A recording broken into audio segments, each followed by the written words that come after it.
Hello students, आज हम physics का नया चैप्टर इलेक्ट्रोस्टैटिक चालू करते हैं।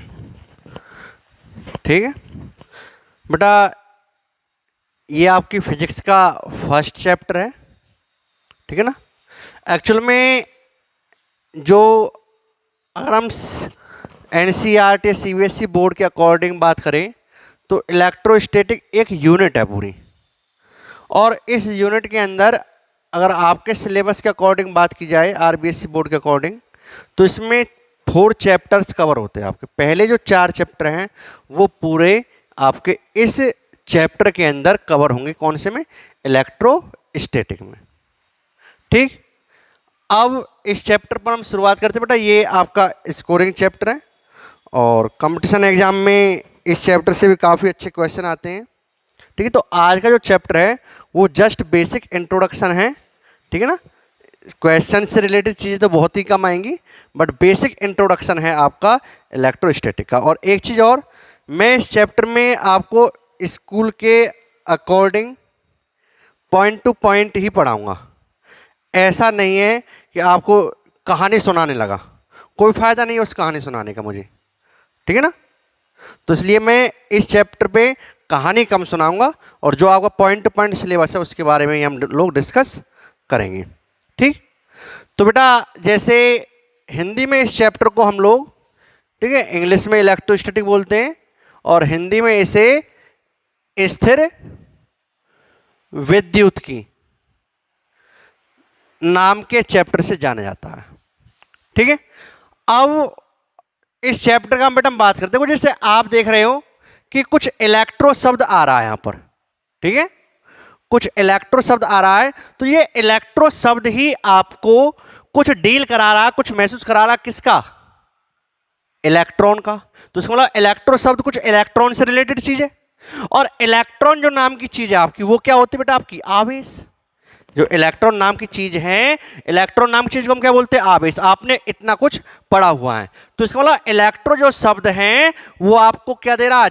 आवेश। आवेश मतलब चार्ज। इलेक्ट्रो शब्द का मतलब हो गया यहाँ पे चार्ज।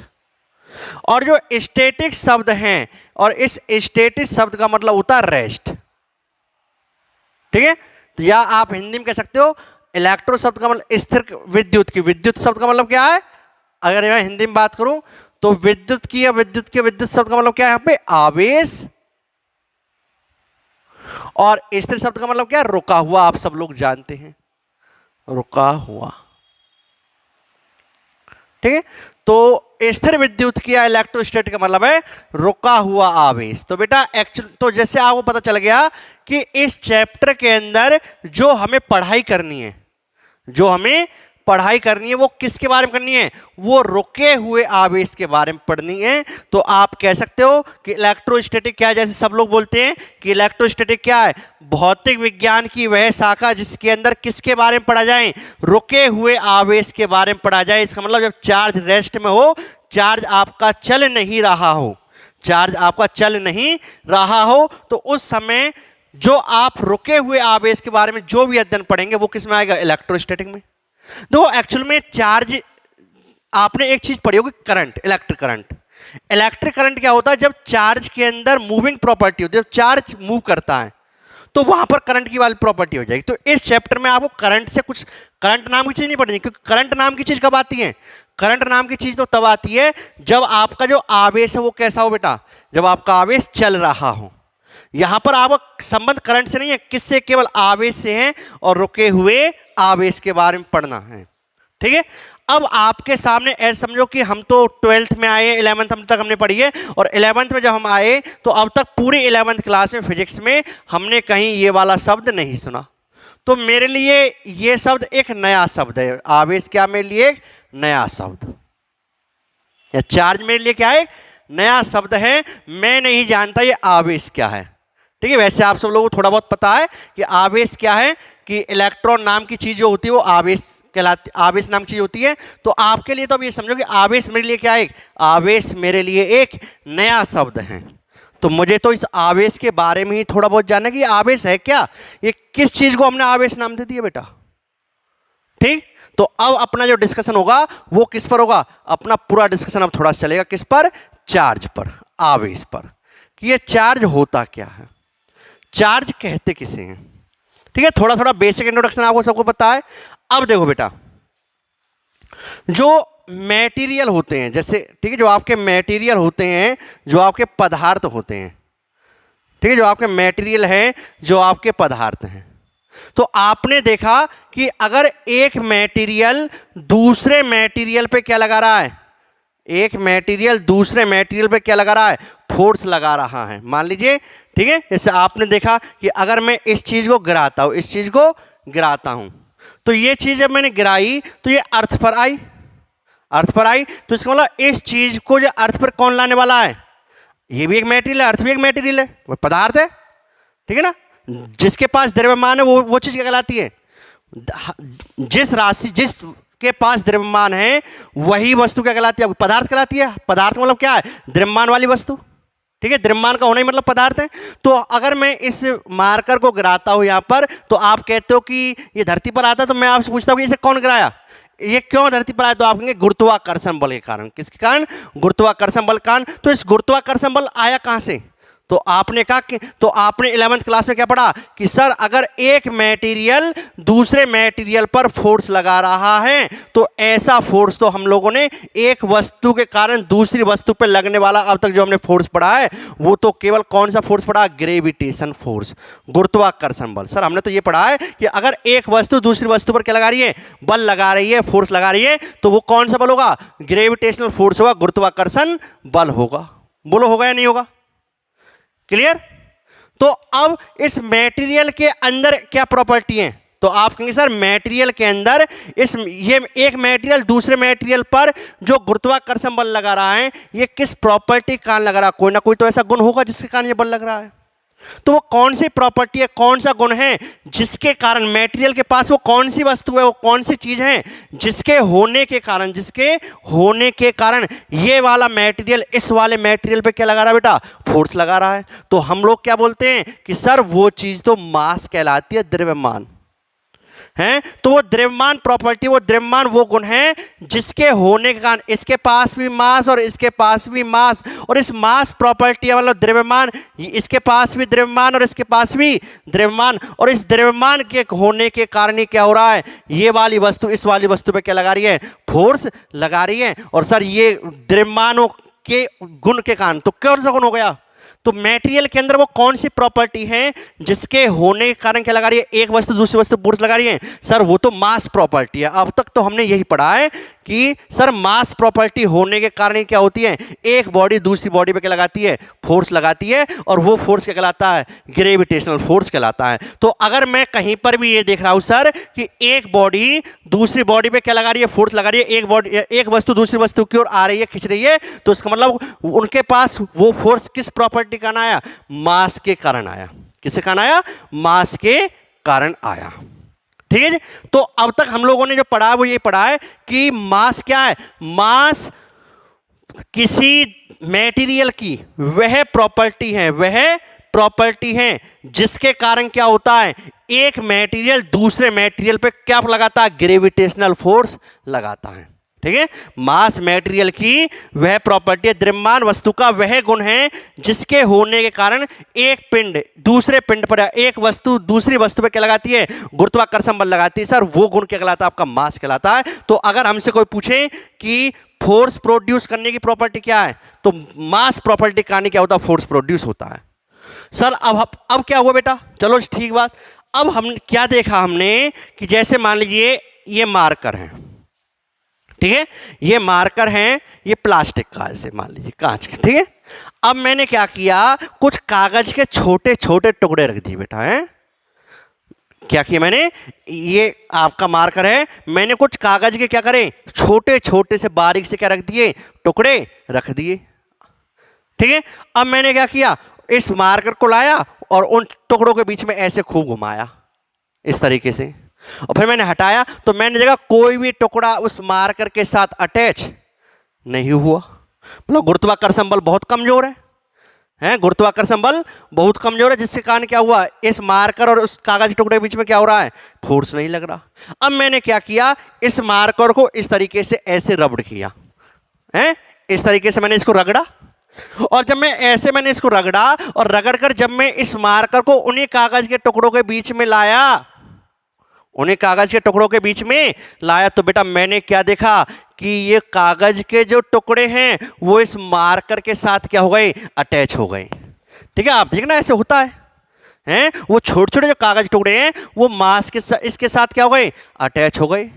तो अब मेरे माइंड में क्वेश्चन उठा कि अगर ये मार्कर के टुकड़े पहले जब मैं इस मार्कर के को कागज के टुकड़ों के बीच में ले गया तो उस समय तो ये कागज के टुकड़े मार्कर के साथ आकर्षित नहीं हुए थे, अटैच नहीं हुए थे। ठीक है, बट जब मैंने कुछ ऐसे ऐसे किया, जब मैंने कुछ ऐसे ऐसे किया, मतलब इस मार्कर को मैंने इसके साथ रगड़ा और जब मैं इस मार्कर को इस कागज के टुकड़ों के बीच में ले गया तो ये कागज के टुकड़े क्या हो गए, चिपक गए।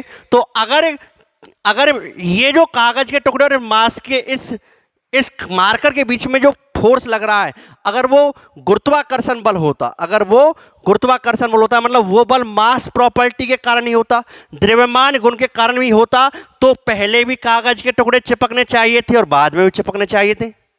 अगर वो फोर्स केवल किसके कारण होता बेटा, वो फोर्स केवल मास प्रॉपर्टी के कारण होता, द्रव्यमान के गुण के होने के कारण होता, तो कागज के टुकड़े तो पहले भी चिपकने चाहिए थे और बाद में भी चिपकने चाहिए थे। बट हम क्या देख रहे हैं कि कागज के जो टुकड़े वो पहले तो नहीं चिपक रहे और बाद में चिपक रहे हैं, है ना।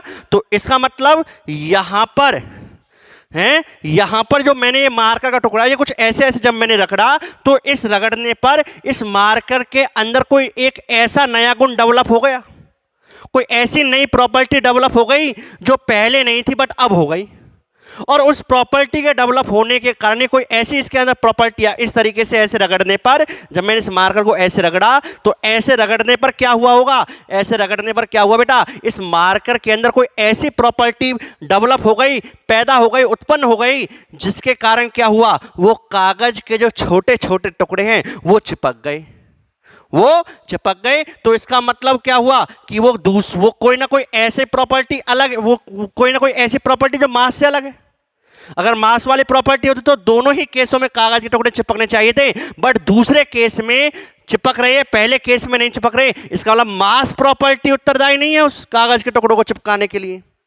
यहां पर ऐसे ऐसे रगड़ने पर इस वस्तु ने, इस मार्कर ने कोई नई प्रॉपर्टी पैदा कर ली है अपने अंदर, कोई नया गुण डेवलप कर लिया अपने अंदर, और उस गुण के डेवलप होने के कारण, उस गुण के पैदा होने के कारण ही क्या हुआ होगा, वो कागज के टुकड़े चिपके हुए होंगे। अब वो जो गुण है, वो गुण क्या है, ठीक बेटा, उस गुण को ही हम लोगों ने क्या नाम दिया, चार्ज। उस गुण को ही हमने क्या नाम दिया, चार्ज। एक्चुअल में जो वो ऐसे जब मैंने रगड़ा तो ऐसे रगड़ने पर क्या हुआ, जिस गुण के पैदा होने पर वो, ठीक, वो गुण हमेशा नहीं रहता, मास हमेशा रहता है और वो गुण डेवलप होता है, वो गुण क्या होता है, पैदा होता है। ऐसे रगड़ने पर वो गुण इसके अंदर पैदा हो गया, डेवलप हो गया, उत्पन्न हो गया, जिसके कारण क्या हो गया, वो कागज टुकड़े चिपक गए और उस गुण को मैंने क्या नाम दिया, उसी गुण को मैंने क्या नाम दिया बेटा, चार्ज किया। तो चार्ज क्या है, तो थोड़ा समझ में आया होगा कि चार्ज क्या है। चार्ज, ठीक है, चार्ज भी एक गुण है, एक गुण है, एक प्रॉपर्टी है जो मटेरियल के अंदर डेवलप होती है। मटेरियल में हमेशा हो ये जरूरी नहीं है। मास वाली प्रॉपर्टी क्या होती है, मटेरियल के अंदर हमेशा ही होती है, बट चार्ज वाली प्रॉपर्टी मटेरियल के अंदर हमेशा हो ये जरूरी नहीं है, जो वो मटेरियल के अंदर डेवलप होती है। और जब वो प्रॉपर्टी डेवलप होती है तो उस प्रॉपर्टी के डेवलप होने के कारण, उस गुण के पैदा होने के कारण पदार्थ के अंदर एक, ठीक है, पदार्थ के अंदर उस गुण के पैदा होने के कारण एक फोर्स और लगता है, एक फोर्स और लगता है। और उसी फोर्स के कारण क्या हुआ, वो मार्कर के टुकड़ों के साथ, कागज के टुकड़ों के साथ तो क्या हो गई, कागज के टुकड़े मार्कर के साथ क्या हो गई, चिपक गए। ठीक है, तो इसका मतलब वही गुण है। और बेटा उस फोर्स को, जैसे मास प्रॉपर्टी के कारण जो लगने वाला, दो मटेरियलों के बीच में, दो पदार्थों के बीच में मास प्रॉपर्टी होने के कारण लगने वाला जो फोर्स है वो क्या कहलाता है, ग्रेविटेशनल फोर्स कहलाता है। उसी प्रकार से उस ऐसे रगड़ने पर जो इसके अंदर नया गुण पैदा हो गया, जिसे मैंने क्या नाम दिया, चार्ज, आवेश, जिसे मैंने नाम दिया, उस गुण के होने के कारण क्या हुआ होगा, ठीक है, इस गुण के होने के कारण क्या हुआ होगा बेटा, वो क्या हुआ होगा, वो कागज के टुकड़े क्या हो गए, चिपक गए होंगे, और उस फोर्स को बेटा हम लोगों ने एक नया नाम दिया, इलेक्ट्रिक फोर्स। ठीक है, जैसे मास प्रॉपर्टी के कारण कौन सा फोर्स नाम दिया जाता है, ग्रेविटेशन फोर्स, ऐसे ही चार्ज प्रॉपर्टी के कारण जो फोर्स पैदा हुआ, उस फोर्स को हम लोगों ने क्या नाम दिया, इलेक्ट्रिक फोर्स। तो चार्ज प्रॉपर्टी के कारण, किस प्रॉपर्टी के कारण, चार्ज वाली, तो चार्ज प्रॉपर्टी के कारण जो फोर्स लग रहा है वो फोर्स क्या है, अब क्या कहलाता है, इलेक्ट्रिक फोर्स। ठीक है, विद्युत बल जिसे हम बोलते हैं, क्या बोलते हैं, विद्युत बल। तो अगर आपसे कोई कहे कि चार्ज क्या है, आवेश क्या है, इलेक्ट्रिक, ठीक है, चार्ज क्या है, तो आप क्या कहेंगे, चार्ज मटेरियल का वह गुण है जो वस्तु के अंदर जब डेवलप होता है। चार्ज मटेरियल का वह गुण है, मतलब पदार्थ का, चार्ज पदार्थ का वह गुण है जो, जैसे द्रव्यमान, ठीक है, जैसे द्रव्यमान गुण है, उसी तरीके से चार्ज मटेरियल या पदार्थ का वह गुण है, ठीक है, जो पदार्थ के अंदर जब उत्पन्न होता है, डेवलप होता, हमेशा रहता है नहीं, हमेशा नहीं रहता, ठीक है, जो मटेरियल के अंदर जब डेवलप होता है तो कौन सा फोर्स प्रोड्यूस करता है, इलेक्ट्रिक फोर्स प्रोड्यूस करता है। क्लियर? तो क्या है इलेक्ट्रिक चार्ज बेटा, क्या है चार्ज, तो समझ में आ गया होगा, चार्ज क्या है, चार्ज पदार्थ का वह गुण है जिसके उत्पन्न होने पर पदार्थों के बीच में क्या लगता है, विद्युत बल लगता है। उस गुण को ही हम लोग क्या कहते हैं, उस गुण को ही हम इलेक्ट्रिक चार्ज कहते हैं। बोलो बात समझ में आई या नहीं आई? ठीक है, तो यहां तक ये सब चीज अपने वर्डों में लिखो बेटा, आप नोट करो। हाँ बेटा, तो ये आवेश नाम की चीज क्या है, जो रगड़ने पर पैदा हुआ गुण है। ठीक है, आवेश क्या है, वह गुण जो वस्तु के अंदर कब पैदा हुआ, जब मैंने वस्तु को रगड़ा। ठीक है, और इस गुण के होने के कारण ही क्या लगा, इलेक्ट्रिक फोर्स लगा, विद्युत बल लगा। अब मैंने क्या किया, जैसे समझो कि जैसे ये मैंने कांच की रॉड ली, ठीक है, फॉर एग्जाम्पल ये कांच की रॉड है और ये प्लास्टिक है, मतलब जैसे आपको मार्कर है प्लास्टिक वाला। अब मैंने क्या किया, इन दोनों को आपस में रगड़ा, इस तरीके से मान लीजिए है, मैंने इन दोनों को आपस में रगड़ के अब मैंने क्या किया, ठीक है, अब मैंने रगड़ के जब इन दोनों को मैंने इनको रगड़ा आपस में, तो आपस में रगड़ने के बाद फिर मैंने इन्हें दो धागों से बांध दिया। ठीक है, और धागे से बांध के मैंने इसको इस तरीके से लटका, जैसे यहां पे लग रहा है। ठीक है, इस तरीके से मैंने लटका दिया। ये मान लीजिए आपकी प्लास्टिक की रॉड है और ये आपकी कांच की रॉड है। ठीक है, ये प्लास्टिक की और ये कांच की रॉड, ग्लास की। ठीक है, इनको इस तरीके से मैंने क्या किया बेटा, यहां पे लटका दिया।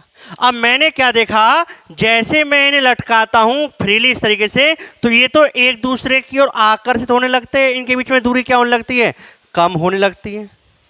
इनके बीच में दूरी क्या होने लगती है, कम होने लगती है, मतलब इनके बीच में प्यार नाम की चीज आने लगती है। ठीक, अब मैंने क्या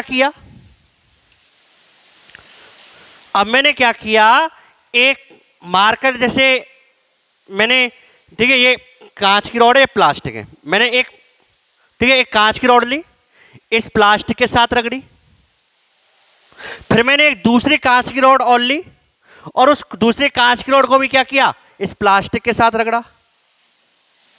ठीक है, समझ में आया? मैंने कांच की रॉड ली, दो प्लास्टिक की बोली, ऐसा समझो, कांच की रॉड ली, प्लास्टिक के साथ रगड़ा, फिर एक और जोड़ा लिया, कांच की रॉड ली, प्लास्टिक के साथ रगड़ा, और रगड़ के अब मैंने क्या किया, अब मैंने दो कांच की रॉडों को, जैसे आपकी ये कांच की रॉड हो गई, ग्लास की रॉड हो गई, और ये ग्लास की रॉड हो गई। अब मैं ऐसे रगड़ने के बाद फिर इन दोनों को एक दूसरे के पास लाया, तो मैंने क्या लगा कि ये दोनों क्या होने लगे, एक दूसरे से प्रतिकर्षित होने लगे, अब यही इसी तरीके से मैंने दो प्लास्टिक की रॉड थी, ठीक है ना, उनको भी मैं क्या लाया, इस तरीके से पास लाया। जो आपकी जो प्लास्टिक की जो दो रॉड थी, इनको मैं क्या लाया, पास लाया। और पास लाने पर क्या हुआ, इन दोनों के बीच में क्या हुआ, अब इन दोनों के बीच में क्या हुआ, ये प्रतिकर्षण होने लगा। फिर मैंने क्या किया, इन जैसे कांच और प्लास्टिक रॉड है, इन दोनों को आपस में इस तरीके से रगड़ने के बाद फिर मैंने दोनों को आपस में संपर्क करा दिया। पहले रगड़ा और रगड़ने के बाद दूर कर दिया, फिर मैंने क्या किया, रगड़ने के बाद उन दोनों को आपस में ऐसे टच किया, रगड़ा नहीं, टच कराया। और टच कराने के बाद फिर मैंने क्या किया, प्लास्टिक की रॉड को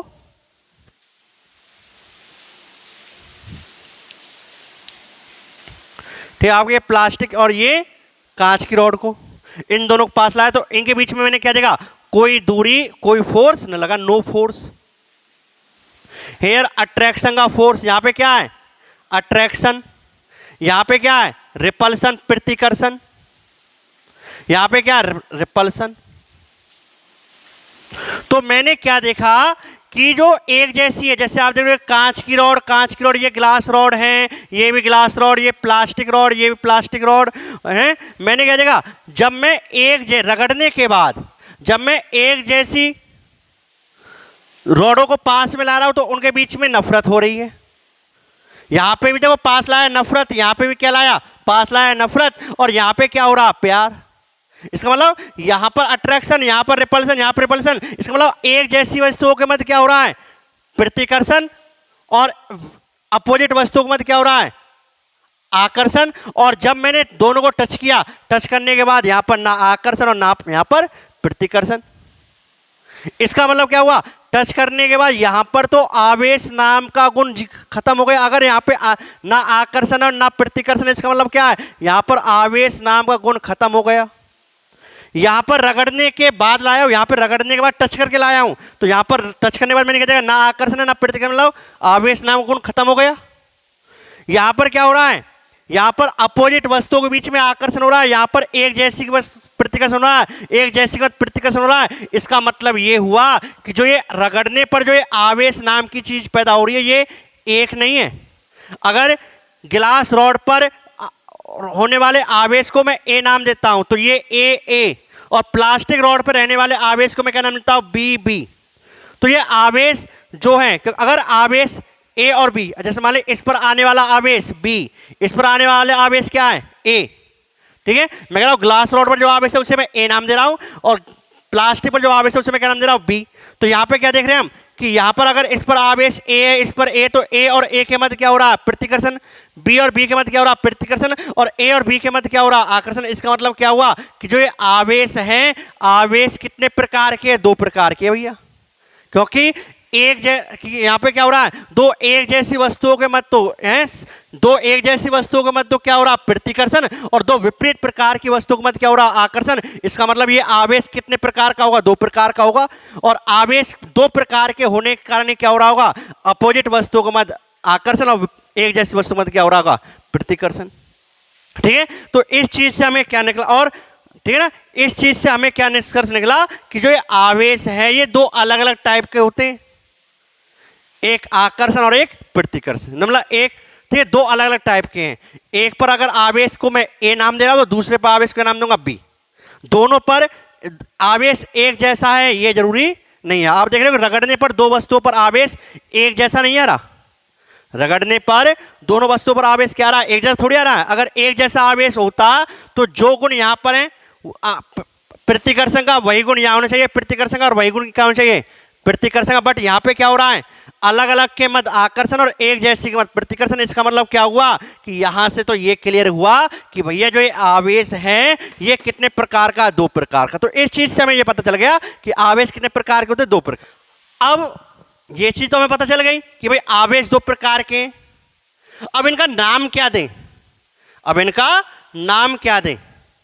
अब इसके नाम पर समस्या आ गई कि भाई ये तो पता चल गया कि जब हम दो वस्तुओं को रगड़ते हैं तो रगड़ने पर इस वस्तु के अंदर जो रगड़ने पर जो आवेश नामक गुण आते हैं, इस पर अलग प्रकार का गुण आता है और इस पर अलग प्रकार गुण आता है। अगर इस पर आने वाले गुण को मैं ए नाम दे रहा हूं तो इस पर आने वाला गुण ए नहीं होगा, क्या होगा, बी होगा। तो रगड़ने पर दोनों वस्तुओं पर क्या आते हैं, अलग अलग प्रकार के आवेश आते हैं।